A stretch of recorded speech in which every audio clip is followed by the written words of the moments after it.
Congress may not be able to agree on gun control legislation, but there's a proposal in Illinois that has bipartisan support.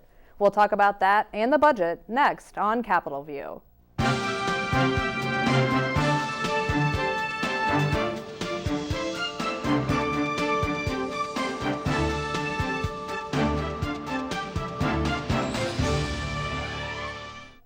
Thank you for tuning in to Capitol View, the show where we talk about Illinois politics and government. I'm your host, Jamey Dunn with Illinois Issues, and with us today is State House reporter for WTAX, Dave Dahl. Dave, glad you're here. Thanks for having me. And Bruce Rushton, staff writer with the Illinois Times. Bruce, thanks for coming back. Always a pleasure.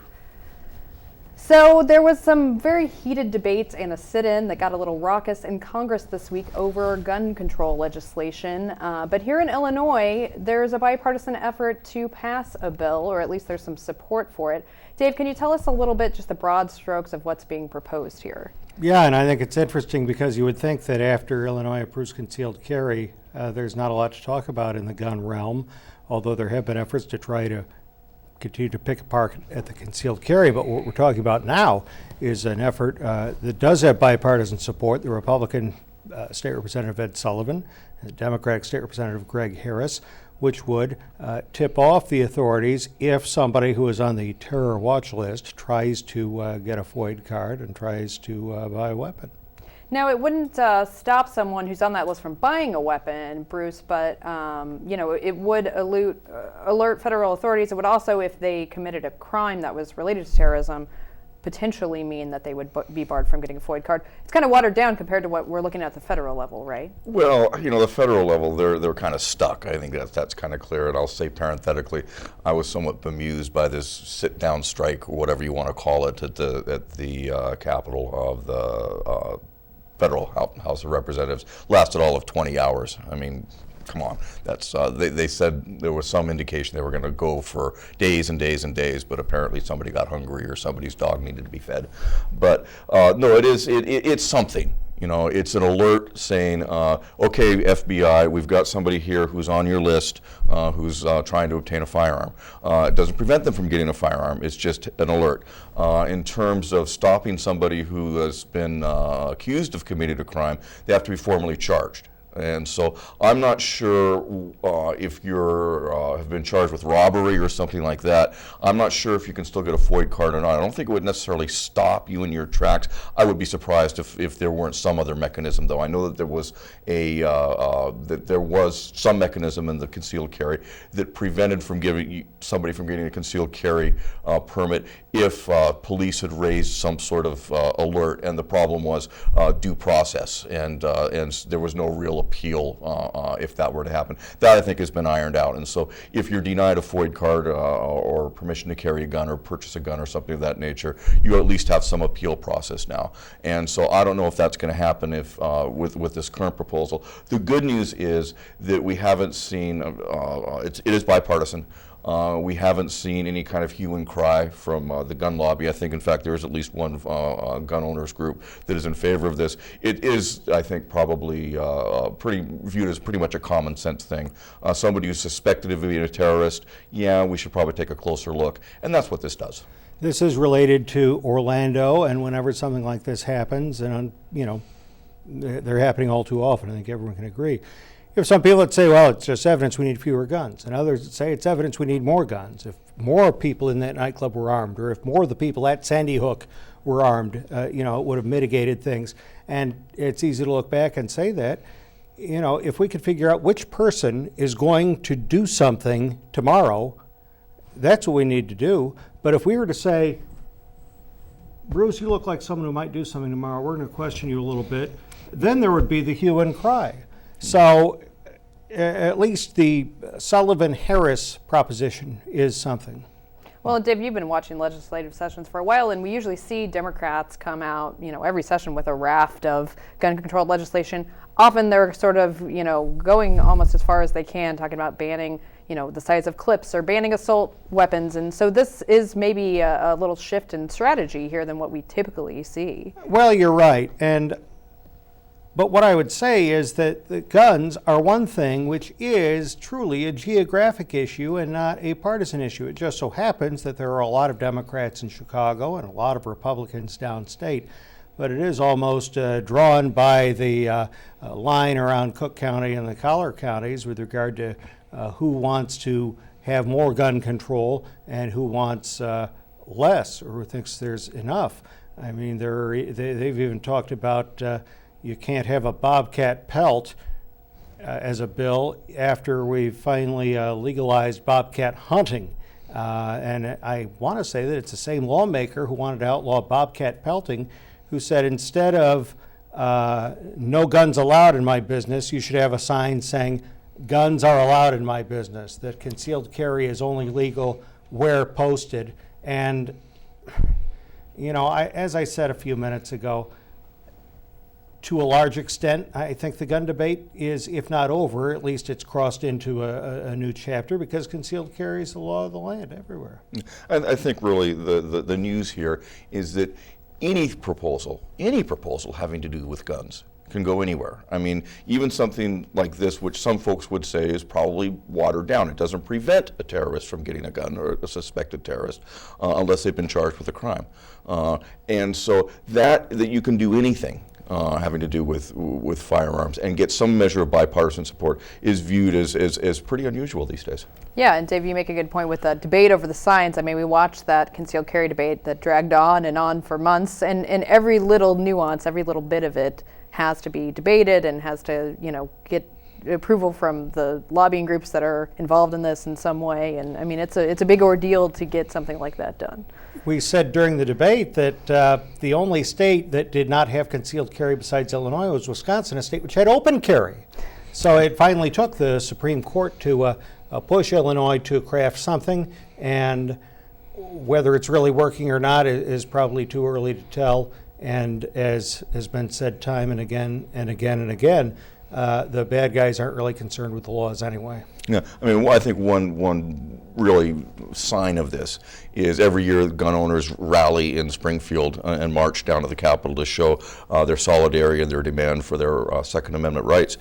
The rallies are still there. They're still big. Even after they got, concealed carry to been passed, you still have thousands of gun owners come to the state capitol every year to march and demonstrate for their Second Amendment rights, even after concealed carry has become the law. So there's strong feelings on this issue. Well, and this bill's probably something to watch as lawmakers maybe come back to try to do some work on a budget. They may take up this issue if they come back to do some work on a budget. Dave, we've seen the House cancel the continuous session all through this month. What are you expecting next week? Can we know what to expect at this point? I don't think there's any idea what to expect, and could we have expected an entire year with no budget? I don't think a year ago we could have predicted that, so it's hard to tell. It's interesting that Madigan has kind of put himself out there, if you will, for saying that we will be in continuous session every Wednesday. And Cullerton basically said nothing. No one's talking about how the Senate's not in. The Senate hasn't scheduled any sessions to cancel. The House has, and if you can speak in one breath and try to explain it and say, they all have to be here to do something.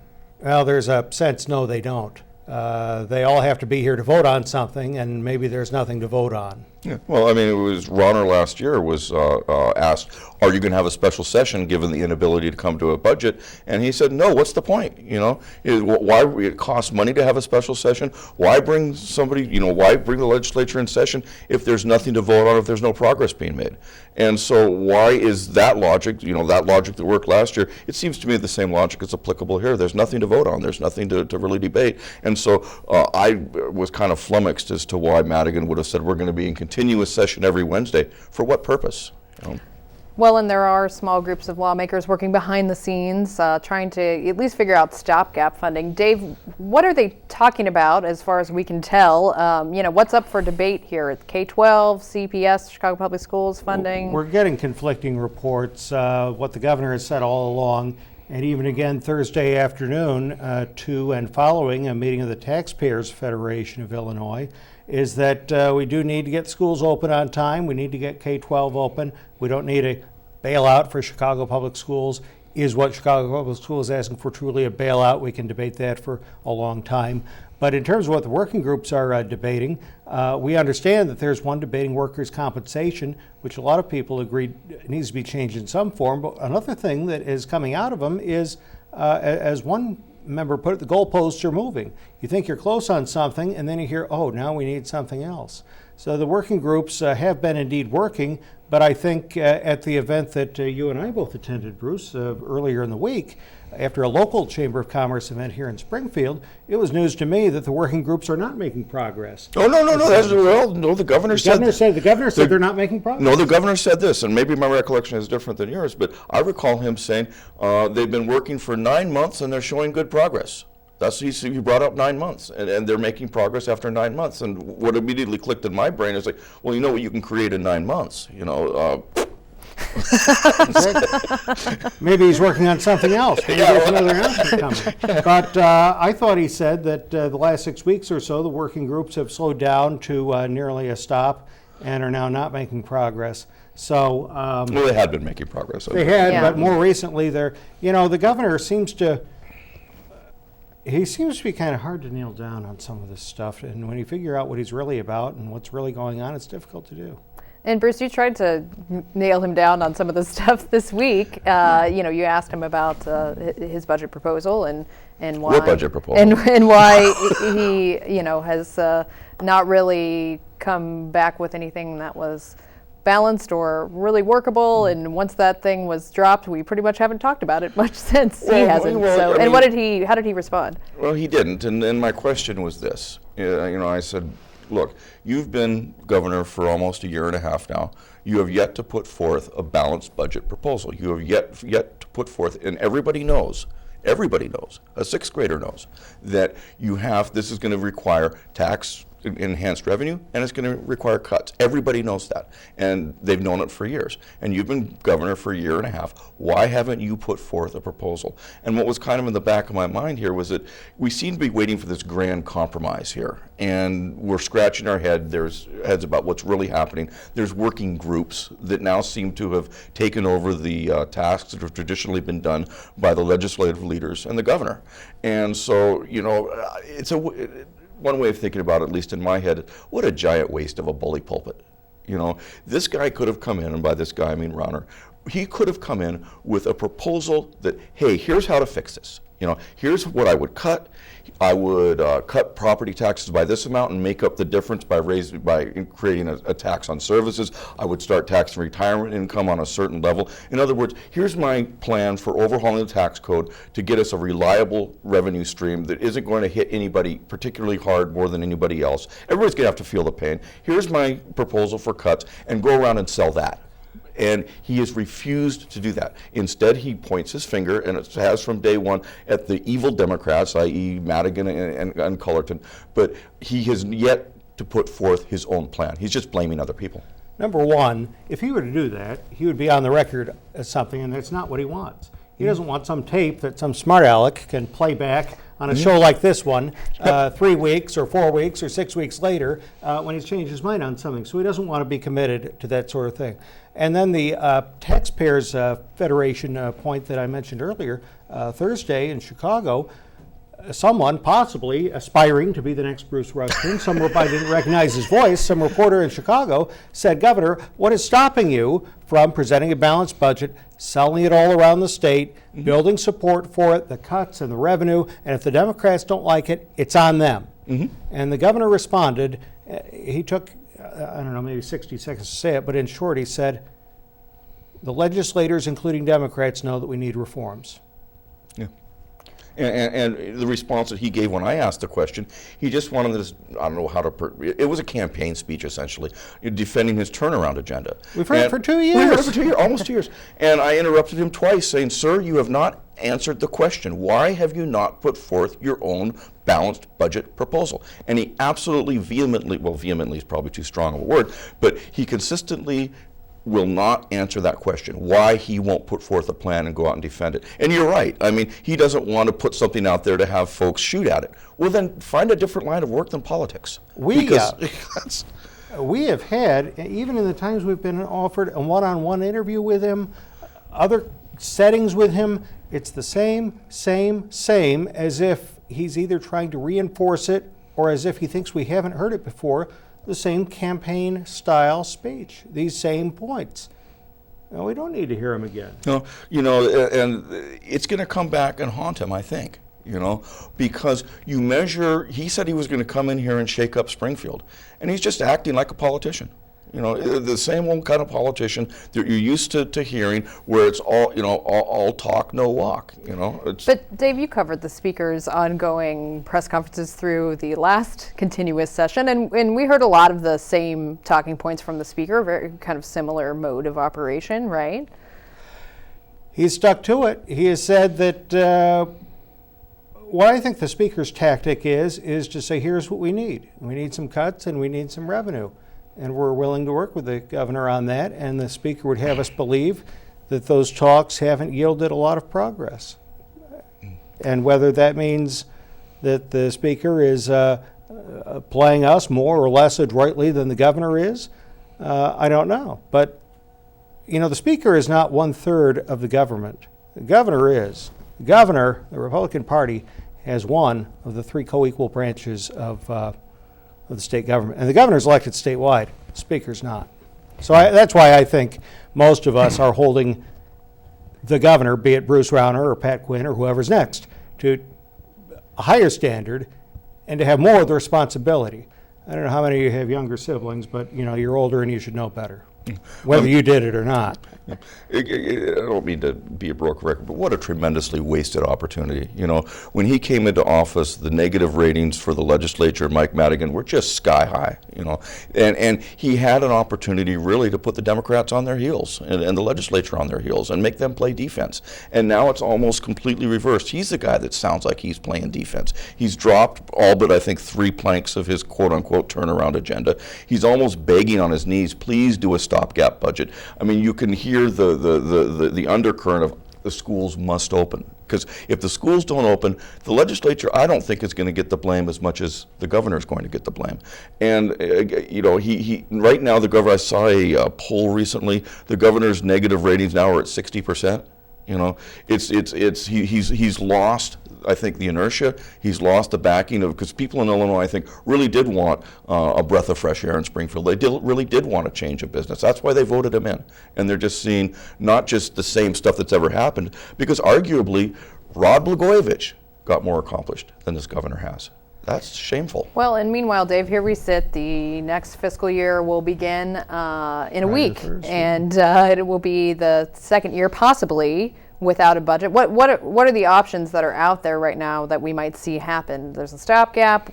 What else are folks talking about? Slim's packing his bags. Some would say the stopgap just continues to hurt, continues to do nothing. In fact, I don't know if you folks were at that Better Government Association thing earlier in the week, but Rick Winkle said stopgap just continues to hurt. It's not going to do any good. It's going to kick the can down the road, whatever other cliche you want to use. And some of the social service groups, which haven't, withered and died off already, are saying we've spent our year of reserves, or we've gotten, a year's worth of contributions or whatever, and we're not going to be able to go anymore. And, the governor, I think, wisely or politically or however you want to say it, he signed that K-12 budget last year. Mm-hmm. If every parent in Illinois has their kids climbing the curtains in September after having to deal with them all summer, I mean, it's going to be right in their houses, and that is going to be a real problem that I think everybody can relate to, even if you don't partake of the social services, or if it doesn't touch you that closely, the schools do, and that's something that is in everybody's home. And so even when the governor was asked Thursday in Chicago, what's it going to take? What's it going to take to break the impasse? And he said the school's not opening. Yeah, I think you're exactly right. And I can see actually Rauner caving now. I can see almost, who knows, but my crystal ball, I wouldn't be at all surprised if Rauner caves now, because the schools don't open, he gets the blame. You've got the elections coming up. It's not boding well for Republicans right now in Illinois or a whole bunch of other states.